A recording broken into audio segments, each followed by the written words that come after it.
નમસ્કાર મિત્રો. આજે આપણે પાછી એક એવી સરસ વાત કરવી છે કે જેમાં તમને અહેસાસ થશે કે અંગ્રેજી કેટલું સહેલું છે.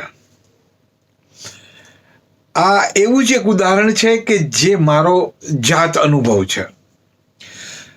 તો એક અંગ્રેજ જ્યારે મારી પાસે ગુજરાતી શીખવા આવ્યા ત્યારે અમે બંને કાળની ચર્ચા કરતા હતા, અંગ્રેજી અને ગુજરાતી. તો કાળને બરાબર સમજવા હોય તો ક્રિયાપદને સમજવા પડે. આની વિગતવાર વાત આપણે જ્યારે કાળની શરૂઆત કરશું ત્યારે વિગતવાર ચર્ચા કરશું. અત્યારે આટલું જ સમજી લો. તો એ ચર્ચા કરતા હતા એટલે મેં એને કહ્યું કે અંગ્રેજીમાં આપણે જુદા જુદા કાળનું ફોર્મેશન કરવું હોય તો એમાં 3 પ્રકારના ક્રિયાપદો યાદ રાખવા જરૂરી છે. તો એક ક્રિયાપદનું વર્તમાન કાળનું રૂપ, બીજું ક્રિયાપદનું ભૂતકાળનું રૂપ અને ત્રીજું ક્રિયાપદનું ભૂતકૃદંતનું રૂપ. એટલે કે પ્રેઝન્ટ, ફાસ્ટ અને ફાસ્ટ પાર્ટિસિપલ. આ યાદ રાખવા પડે. તો દરેક ક્રિયાપદને 3 સ્વરૂપો છે. ગુજરાતીમાં છે, અંગ્રેજીમાં પણ છે. માનો કે એક આપણે ક્રિયાપદ લઈએ, ગો અંગ્રેજીમાં. તો મેં એને કહ્યું કે જુઓ ભાઈ, તમારે ઇંગ્લિશમાં ગો ક્રિયાપદ છે. હવે આ ગો ક્રિયાપદ છે એનું ગુજરાતી થાય છે જાઓ. તો જુઓ, અંગ્રેજીમાં ગો દરેક સર્વનામ સાથે સરખું જ આવશે. I go, we go, you go, he she it goes અને ધે ગો. હા, હી શી ઇટમાં જરૂર થોડું બદલે છે, પણ શું બદલે છે? ES લાગે છે. એટલે ગો તો છે જ, એટલે બધામાં ગો આવશે. એટલે મેં એને કહ્યું કે આ ગો એનું ગુજરાતી થાય જાઓ. એને તો બધામાં ગો જ આવશે. એટલે એ ભાઈ તો શરૂ થઈ ગયા. હું જાઉં છું, અમે જાઉં છું, તું જાઉં છું, તે જાઉં છું, તેઓ જાઉં છું. મેં કીધું ભાઈ બધામાં જાઉં છું ના આવે, અમારે 3 આવે. હું જાઉં છું, અમે જઈએ છીએ અને તે જાય છે. તો જાઓ, જઈએ અને જાય, આ પ્રકારે 3 ક્રિયાપદો આવશે. હવે એને મેં સમજાવ્યું કે તમારે ભૂતકાળમાં ગોનું શું થશે? વેન્ટ. તો વેન્ટ એટલે એને મને પૂછ્યું કે વેન્ટનું તમારે ગુજરાતી શું થાય? મેં કહ્યું ગયો. હવે જો ઇંગ્લિશમાં વેન્ટ બધામાં સરખું જ આવશે. I went, we went, you went, he she it went, they went. બધામાં વેન્ટ આવે, બધા સર્વનામો સાથે. તો એણે મને પૂછ્યું એટલે મેં કહ્યું કે અમારે સાહેબ ગયો. એટલે એ ભાઈ શરૂ થઈ ગયો. હું ગયો, અમે ગયો, તે ગયો, તેવો ગયો. મેં કીધું ભાઈ બધામાં ગયો નહીં આવે, અમારે 3 આવે. હું ગયો, અમે ગયા અને તે ગઈ. તો એને તો એટલું બધું ડિફિકલ્ટ લાગ્યું. એટલે મને કે અમારે એક બરાબર તમારે તો 3 ક્રિયાપદો યાદ રાખવા પડે. મેં કીધું તો રાખવા પડે ભાઈ. હવે જુઓ, તો એનો અર્થ એવો થયો કે ઇંગ્લિશમાં એક ક્રિયાપદ બરાબર ગુજરાતીમાં 3 જુદા જુદા સ્વરૂપો થાય. હવે આપણે ગણતરી કરીએ કે ઇંગ્લિશમાં આવા 5000 ક્રિયાપદો છે એવું માનીએ. તો આ 5000 ક્રિયાપદના 3 સ્વરૂપ આપણે યાદ રાખવા જ પડે: વર્તમાન કાળ, ભૂતકાળ અને ભૂતકૃદંત.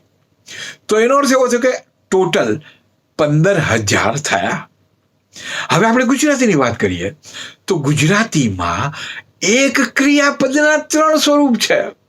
તો આવા 15000 ક્રિયાપદ હોય એને ગુણ્યા 3 કરવા પડે.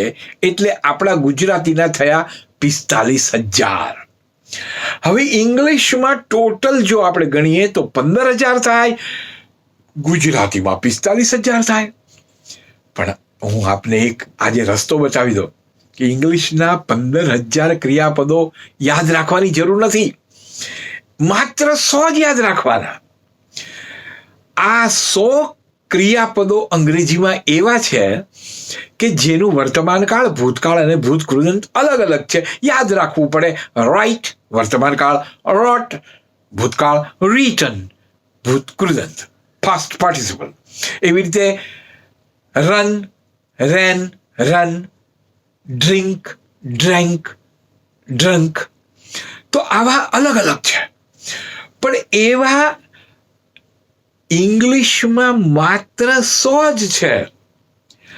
બાકીના 15,000માંથી 14,900 એવા છે કે તમે જો વર્તમાન કાળના ક્રિયાપદને ઈડી મૂકી દો તો ભૂતકાળ થઈ ગયું, ઈડી મૂકી દો તો ભૂતકૃદન થઈ ગયું. એટલે ઈડીથી ભૂતકાળને ભૂતકૃદન થઈ શકે. તો આ બધી ચર્ચા અમે કરતા હતા, તો એણે મને કહ્યું કે અમારામાં ઈડી મૂકવાથી ભૂતકાળ અને ભૂતકૃદન થઈ શકે, તમારે એવું કંઈ છે? મેં કીધું અમારે એવું કંઈ નથી. અને હું તમને કહું સાહેબ કે ઇંગ્લિશમાં ઈડી લગાડવાથી ભૂતકાળ ભૂતકૃદન થાય, ગુજરાતીમાં એવો ક્યાંય તમે સાંભળ્યું છે કે નીચેના ક્રિયાપદોને ચું લગાડવાથી ભૂતકાળ થાય કે ભૂતકૃદન થાય? આવું ક્યાંય છે? નથી.